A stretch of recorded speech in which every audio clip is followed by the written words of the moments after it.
दोस्तों नमस्कार, मैं हूं आपके साथ दिनेश कुमार। अभी नीट 2026 पेपर लीक मामला शांत भी नहीं हुआ है। केंद्रीय शिक्षा मंत्री धर्मेंद्र प्रधान से लगातार इस्तीफे की मांग की जा रही है, जिसको लेकर राजधानी दिल्ली के जंतर मंतर पर एक बड़ा धरना प्रदर्शन भी चल रहा है। लेकिन इस बीच महाराष्ट्र से पेपर लीक की ताजा घटना सामने आ चुकी है, जिसने सिस्टम को एक बार फिर से हिला कर रख दिया है। महाराष्ट्र में शिक्षक परीक्षा पात्रता परीक्षा टेट का पेपर लीक हो गया। एग्जाम आने वाले रविवार को होना था। पेपर लीक हो जाने के बाद Maharashtra state examination council MSEC ने इसके बाद परीक्षा स्थगित कर दी है। नई तारीखों का ऐलान अब बाद में किया जाएगा। कई जगहों पर पुलिस ने छापेमारी की है। पुलिस के मुताबिक पेपर लीक की सूचना के बाद ठाणे के भिवंडी इलाके के कई जगहों पर छापेमारी की गई। इसके बाद एग्जामिनेशन काउंसिल के अफसरों को बुलाया गया और जब्त पेपर को वेरीफाई कराया गया। पुलिस ने बताया कि इस मामले में कई लोगों को हिरासत में लिया है। हालांकि संख्या नहीं बताई गई है। ये कार्रवाई एग्जाम के 24 घंटे पहले की गई। परीक्षा में लगभग 4,28,000 से ज्यादा उम्मीदवार शामिल होने वाले थे। महाराष्ट्र में टीचर बनने के लिए या जो पहले से सरकारी टीचर हैं उनके लिए टेट कंपलसरी है। अब क्या है महाराष्ट्र का टेट? महाराष्ट्र में कक्षा 1 से 8 तक का शिक्षक बनने के लिए TET परीक्षा पास करना अनिवार्य होता है। इस परीक्षा के 2 पेपर होते हैं। पेपर 1 पहली से 5वीं कक्षा तक के शिक्षक बनने के लिए इच्छुक अभ्यर्थियों के लिए होता है, जबकि पेपर 2 6ठी से 8वीं तक के शिक्षकों के लिए आयोजित किया जाता है। परीक्षा में कुल 150 वस्तुनिष्ठ यानी कि ऑब्जेक्टिव टाइप क्वेश्चन पूछे जाते हैं। इसमें सामान्य वर्ग के उम्मीदवारों को परीक्षा पास करने के लिए 90 अंक, जबकि आरक्षित उम्मीदवारों को 82 अंक यानी लगभग 55% अंक प्राप्त करने होते हैं।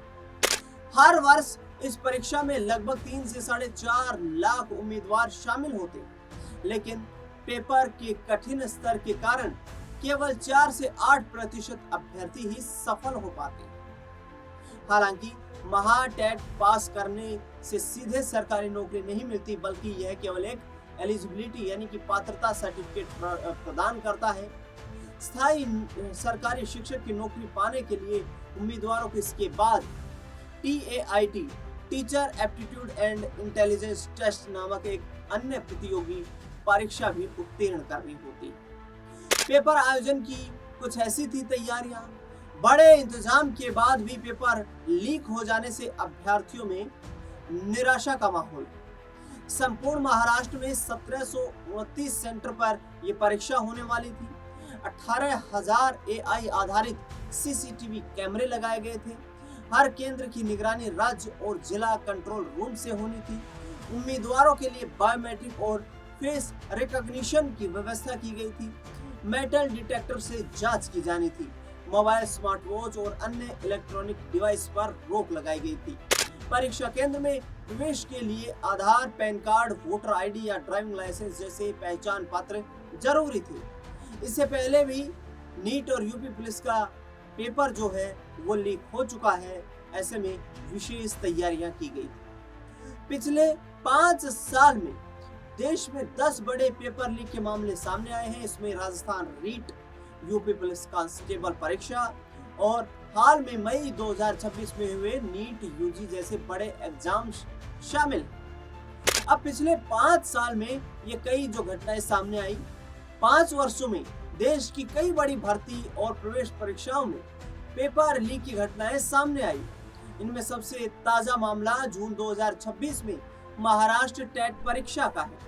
इसके बाद मई 2026 में नीट UG मेडिकल परीक्षा, फरवरी 2024 में यूपी पुलिस कांस्टेबल भर्ती परीक्षा, फरवरी 2024 में ही यूपी PSC RO ARO परीक्षा, जून 2024 में UGC नेट परीक्षा के पेपर लीक होने के मामले सामने आए।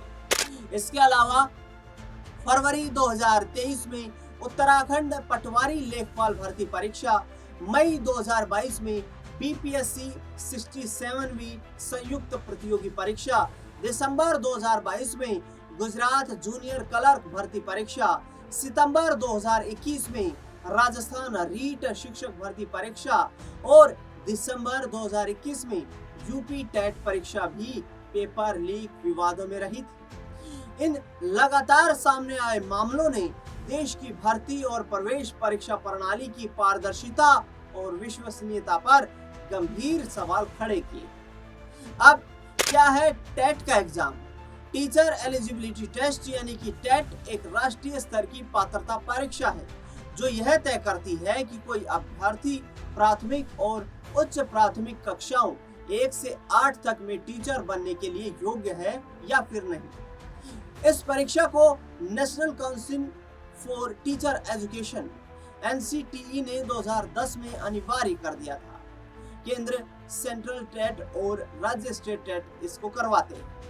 NCTE ने शिक्षक पदों पर नियुक्ति उम्मीदवारों को टेट क्वालिफाई करने के NCTE ने शिक्षक पदों पर नियुक्त उम्मीदवारों को टेट क्वालिफाई करने के लिए 5 साल का समय दिया, जिसे आगे चलकर 4 साल कर दिया गया। NCTE के नोटिस के खिलाफ उम्मीदवारों ने कोर्ट का रुख किया।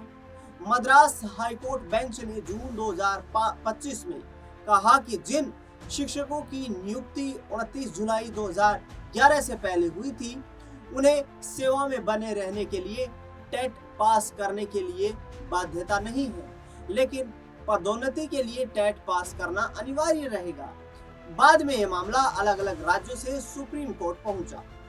2 सितंबर 2025 को सुप्रीम कोर्ट का आदेश आया कि शिक्षकों को टेट पास करना ही होगा। सुप्रीम कोर्ट ने पिछले साल 2 सितंबर में कहा कि शिक्षकों को सेवा में बने रहने के लिए या प्रमोशन पाने के लिए टेट शिक्षक पात्र परीक्षा पास करना जरूरी है। जस्टिस दीपांकर दत्ता और जस्टिस मनमोहन की बेंच ने कहा कि जिन शिक्षकों की नौकरी 5 साल से ज्यादा बची है, वे सभी इस नियम के दायरे में होंगे। कोर्ट ने टेट पास करने की समय सीमा 31 अगस्त 2027 से बढ़ाकर 31 अगस्त 2028 कर दी। टेट पास न करने वालों को या तो इस्तीफा देना होगा या फिर कंपल्सरी रिटायरमेंट लेना होगा। कोर्ट के अनुच्छेद 142 के तहत विशेष अधिकारों का प्रयोग करते हुए ये निर्देश दिए गए। अब जिस तरीके से ये पूरा घटनाक्रम सामने आया है, महाराष्ट्र के टेट को लेकर के जो घटनाक्रम सामने आया है, महाराष्ट्र के टेट को लेकर के जिस तरीके से जो जानकारी सामने आई, इससे सवाल फिर से सिस्टम पर खड़े हो गए कि आखिरकार क्यों ये बार बार पेपर लीक की घटनाएं घटित हो रही है, क्यों आखिरकार अभ्यर्थियों को बार बार निराशा हाथ लग रही है, क्यों आखिरकार इस तरीके की खामियां सिस्टम में बनी हुई है, जिससे कि सालों साल पेपर की तैयारी करने वाले अभ्यर्थी जो हैं वो जब एग्जामिनेशन सेंटर पर पहुंचते हैं या उससे एक दिन पहले एग्जामिनेशन सेंटर यानी कि पर पहुंचकर परीक्षा देने की तैयारी में होते हैं, तो ये खबर सामने आ जाती है कि जी फलां परीक्षा का पेपर लीक हो गया है। आखिरकार कब तक चलता रहेगा? सरकार की क्या जवाबदेही है? तय होनी चाहिए या नहीं होनी चाहिए, ये भी सबसे बड़ा सवाल है। इस खास रिपोर्ट को लेकर आपकी क्या राय प्रतिक्रिया है, कमेंट बॉक्स में जरूर रखें। देश दुनिया से जुड़ी बड़ी खबरों के लिए लगातार बने रहे हमारे साथ। धन्यवाद।